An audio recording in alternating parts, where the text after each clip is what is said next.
आज स्कोडामध्ये बसायला मिळणार, क्या बात आहे.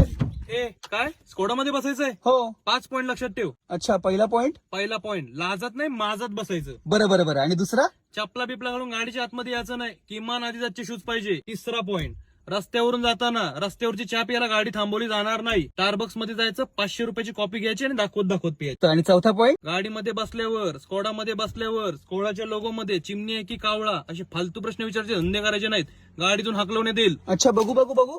मला तर घुबड वाटते हो. ए 5वा पॉईंट आहे, ते बसलायस. पेट्रोल पंपावर गाडी गेल्यावर गाडीच्या टाकीमध्ये 500 रुपयाचं पेट्रोल भरा, 1000 रुपयाचं पेट्रोल भरा, असा फालतूपणा करायचा नाही. गाडीची टाकी फुल करा असं ठामपणे सांगायचं. नाही, पण मग आता आदिवासी शूज पण वापरायचे आहेत, 500 रुपयाची कॉफी पण प्यायची आहे, परत ते तुम्ही म्हणताय की टाकी पण फुल करा. पण मग ह्या सगळ्या गोष्टीचा खर्च कोण करणार? कोण म्हणजे तुम्ही. तुम्ही नाही खर्च करणार? मी का करू? अगोदर स्कोडा घेतल्यापासून याच्या मेंटेनन्सवर खर्च करून करून भिकारी झालोय.